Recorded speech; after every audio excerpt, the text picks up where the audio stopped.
मेरे घर में 2 बेटे हैं। क्या है मेरे घर में? जम के बोलो, 2 बेटे हैं। वाह। और तेरे यहां तो क्या भगवान की कृपा है, मेरे घर में ये 2 मेरी बेटी है। किए देखिए। दूसरा बोला भैया भगवान ने बहुत कृपा करी, मेरे को तो इतनी कृपा करी कि मेरे घर में भगवान ने 2 बेटे दे दिए, चिंता मुक्त हुआ। दूसरा जो खड़ा था उसकी आंख में आंसू भर गए, मेरे घर में 2 बेटियां हैं। फिर बोला अच्छा हुआ भगवान ने मुझे बेटे दिए। कहाँ? बेटियों पढ़ने जाए, कॉलेज जाए, उनको लेने जाओ, छोड़ने जाओ, उनका ध्यान रखो, इसलिए अच्छा है घर में बेटे हो गए। भगवान ने अच्छा मेरे घर में बेटी नहीं दी। इतने में पास में बेटी खड़ी थी, बेटी ने अंकल का कुर्ता खींचा। अंकल, ओ अंकल। हाँ बेटा बोल।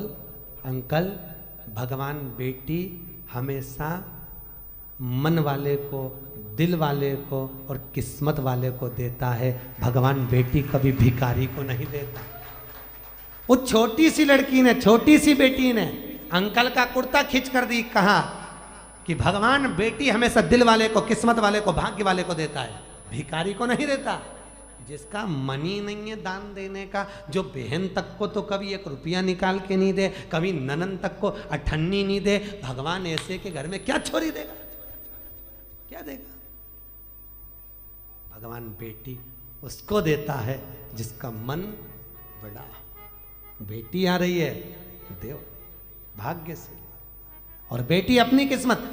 एक बार स्वामी विवेकानंद वैष्णो देवी की सीढ़ियां चढ़ रहे थे। एक किसान कंधे पर अपनी बेटी को लेकर जा रहा था, दूसरी बेटी का हाथ पकड़ के जा रहा था। स्वामी विवेकानंद ने कहा बाबा कहाँ जा रहे हो? ऊपर दर्शन करने। तुम्हारे को तुम्हारी बेटी का बोझा लग रहा होगा, लाओ मैं तुम्हारी बेटी को अपने कंधे पर बिठा लेता हूँ, ऊपर जगदम्बा के मंदिर में दे दूंगा, माँ देवी के मंदिर में दे दूंगा। इतने में किसान ने कहा स्वामी विवेकानंद जी, बेटी बाप के कंधे पर बोझा नहीं होती, बेटी जब तक कंधे पर रहती है तो बाप के बोझ को भी हल्का कर देती है, वो बेटियां हुआ करती हैं। बेटी बाप पर बोझा नहीं है। जिस बाप को बेटी बोझा लगे वो बाप नहीं हो सकता। किस्मत वाले। एक बार बेटा अपने माँ बाप को दुखी देख लेगा, पर बेटी कभी अपने माँ बाप को दुखी नहीं देख सकती। थोड़ा सा भी दुख आता है ना तो बेटी कह देती मम्मी अगर तुम्हें यहाँ पर नहीं अच्छा लग रहा तो मेरे पास चलो, मेरे साथ रहना, मेरे पास में रहना, क्यों चिंता करती हो, चलो मेरे साथ में। बेटी होती है जब तक घर में रहती है ना, कल आप लोग सुनेंगे पार्वती जी की विदाई, जब तक घर में रहती है चहकती रहती है, और जिस दिन चली जाती है तो तुम भी उसका मुंह देखने के लिए तरस जाते हो। बेटियां होती ही ऐसी हैं, बेटी का जीवन होता ही ऐसा है। मायके में रहती है तो जब तक कुंवारी रहती है पिताजी के साथ में बैठकर भोजन करती है, बाप के लिए आगे आगे बढ़कर, पिताजी थक के आए चाय ला कर दे देगी, जूस बना कर दे देगी, दूध ला कर दे देगी, पापा से पूछ लेगी पापा कुछ थके हुए लग रहे हो, बहुत काम रहता है, मत करा करो इतना, क्यों करते हो पापा, टाइम नहीं मिलता, थोड़ा सा तो घर में रहा करो। बेटी एक ऐसी होती है जो बाप से आगे रहकर पूछ कर उनकी सेवा कर देती है, और एक बहू होती है घर में रहती जरूर है पर पति के लिए सब कुछ कर सकती है, पर जब ससुर थका मांदा आएगा पानी भी लाएगी तो टाइम देख कर लाएगी, चाय भी बनाएगी टाइम देख कर बनाएगी, और विचार करेगी कि सास बना दे तो सबसे अच्छा। परंतु एक बेटी होती है जो समय पर पिताजी को दवाई लेना है, और आज भी बेटी की भले शादी हो जाए पर बार बार फोन लगा कर बोलती है पापा शुगर बढ़ जाएगी, दवाई ले लेना, वो डॉक्टर बहुत अच्छा आया है उससे ले लेना, वो महाराज आए हैं उनसे मिल लेना। बेटी एक ऐसी होती है जो बाप के लिए तत्पर रहती है, बाप के लिए तत्पर। और पर गांव में जब बेटियां ब्याहती हैं, बहुत दूर गांव अगर बेटी को ब्याह दिया, बहुत दूर भेज दिया, तो बेटी भी तरस जाती है अपने माँ बाप से मिलने के लिए, परिवार से मिलने के लिए। और ऐसी कोई माँ नहीं जिसको मायके की याद नहीं आती हो। बूढ़ी से बूढ़ी को भी राखी पर, त्योहार पर, ऋषि पंचमी पर अपने मायके की याद आ जाती है, तो वो भी कह देती है तुम सब मायके चली जाओगी, घर में कोई तो रहे, एक काम करो पाकिट में 4 राखी रख दो, थोड़ी सी कंकु चावल रख दो, मेरे वीरा के लिए, मेरे भाई के लिए भेज दो। भले मैं नहीं जा सकती पर राखी रख के भेज देती। और एक माँ होती है कि बेटी के घर में कोई ना जाए ना, और पूछ लेती है पड़ोसी से, ऐ संक्रांति का त्योहार है, पंचमी का त्योहार है, सावन आ रहा है, तू जा रहा है क्या उस गांव तक? हाँ जा रहा हूँ। क्यों, क्या बात है? मेरी बेटी के एक थोड़ा सामान दे देना। तुरंत रात को बेसन सेक के लड्डू बना लिए, डब्बा में रख दिए, एक साड़ी रख दी, 2 बिछुड़ी रख दी, चूड़ी रख दी, और बेटी को जो अच्छा लगता हो, अगर हैदराबाद के बिस्कुट, मिक्सचर, सेव जो अच्छा लगे वो बांध कर पैकेट में रख दिया और झोला बांध कर दे दिया, ये मेरी बेटी को दे देना। कहना बहुत याद आती है लाडो, कभी तो आ जाया कर। बेटी को आवाज लगाकर बाप, पड़ोसी काका जब आवाज लगाता लाडो, ओ लाडो, बेटी दौड़ कर आती है, मेरे पास वाले अंकल आए हैं। क्या बात है अंकल? ये तेरी माँ ने भेजा है बेटा, तेरे पापा ने ला कर दिया था, ले। बेटी अंदर ले जाती है, डब्बा खोल कर बेसन का लड्डू जब देखती है तो बेटी की आंख में भी आंसू भर आते हैं। माँ सब भूल जाते हैं पर तू नहीं भूल पाती है। बाहर निकल कर आकर कहती है अंकल मेरे पापा कैसे हैं? पापा की पूछी, माँ की नहीं। क्यों? क्योंकि बेटा माँ को प्रिय होता है और बेटी बाप को प्रिय होती है। बेटी बाप को स्नेह इतना करती है, आते से पूछती है मेरे पापा कैसे हैं अंकल, और कैसे हैं, उनको कोई दुख तो नहीं है? बोलना, बहुत दिन हो जाते हैं, इतनी दूर गांव पढ़ना आया अंकल, इतनी दूर क्यों पढ़ना दिया?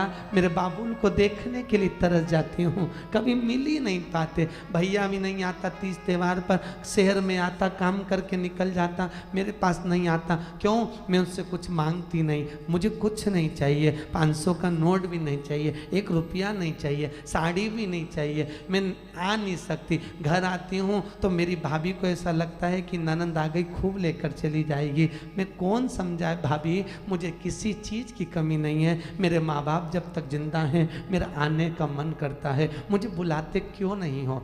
बेटी एक ऐसी होती है जो भाव से दौड़ कर आ जाती है। सब बेटी का दिल ही ऐसा होता है। लोग कहते हैं बेटी की विदाई में सबसे ज्यादा मार रोई। शिव महापुराण में लिखा है कि बेटी की विदाई में सबसे ज्यादा हिमालय राज रोया, पत्थर भी रोया था पार्वती की विदाई में, पत्थर की भी आंख से आंसू निकल गए, हिमालय राज भी रो पड़ा। जानकी जी विदा हुए तो दशरथ जी जनक जी रो पड़े। बेटी की विदाई में जितनी माँ नहीं रोती उससे ज्यादा बाप रोता है। वो भी कह देता है इसको जो अच्छा लगे ना इसकी विदाई में दे दे, अच्छी अच्छी साड़ी दे दे, अटैची दे दे, देख ले जो चीज़ की कमी हो ना वो दे दे। पर आगे आकर कभी भी बाप रोता हुआ नहीं दिखता। दरवाजे के पीछे बेटी जब विदा होती है पीछे खड़ा हो जाता है, जा रही है, मैं कैसे विदा करूँगा इसको आगे से आगे कॉलेज ले जाना, स्कूल ले जाना, दुकान बंद कर करके चले जाता, ट्यूशन छोड़ कर आता। आज वही बेटी चली जाए, कहाँ देखने को मिलती। बेटी का जीवन बड़ा विचित्र है। जितने दिन घर में रहे साहब बहुत खुश हुई है, इसके आने से खुशी आई है। बेटियां आ गई, घर में आनंद आ गया। ननंद और बेटियां नहीं आए तो शादी का आनंद भी नहीं आता। इनके आने से कुछ नहीं दे पर आ जा। क्या मांग रही हैं तुमसे? नहीं तो एक जायदाद के हिस्सेदार ये भी है, जिस दिन खड़ी हो गई ना अदालत में पसीने छुड़वा देगी, पूरे फ्लैट का हिस्सा लेकर जाएगी। कम नहीं, बेटियां होती ही ऐसी। क्या मांगा दक्ष प्रजापति? हे जगदम्बा, हे जगतजननी, हे अम्बा, हे भवानी, मेरे घर में बेटी हो जाए। जगदम्बा खुद बोली, दुर्गा खुद बोली तुम्हारे घर में पहले से तो इतनी बेटियां, इतनी बेटी का करोगे क्या? जगदम्बा ने जब बोला, दक्ष प्रजापति कहते हैं जितने बेटों से सुख नहीं है साहब, बेटी का मुख देखकर सुख मिल जाता है, इसलिए मुझे बेटियां चाहिए। मेरे घर में ए जगजननी तुम प्रकट हो जाओ, ये मेरे घर में तुम आ जाओ। दक्ष प्रजापति ने जब कहा माँ तुम मेरे घर में आ जाओ, तुम मेरी बेटी बन जाओ, मेरी बेटी अगर घर में होगी तो मुझे सुख मिलेगा, मुझे आनंद मिलेगा। बेटी को कितना भी दुख होता है ना तो भी बाबुल से कहती नहीं है पापा मेरे को दुख है। हमेशा जब भी आएगी प्रसन्न दिखेगी, घर में कितना भी दुख रहे तो भी आनंद में। बेटा कैसी है? पापा अच्छी हूँ। बाबुल अच्छी हूँ मैं। कोई तकलीफ नहीं बाबा ठीक हूँ मैं। अकेले में रो लेगी पर कह नहीं पाएगी।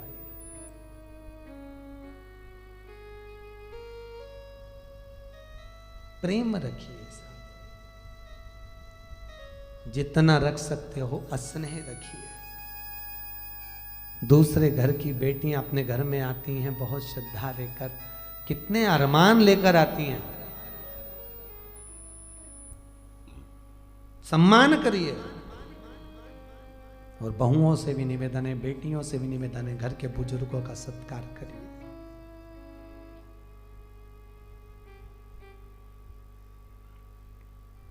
धन से नमन मत करो।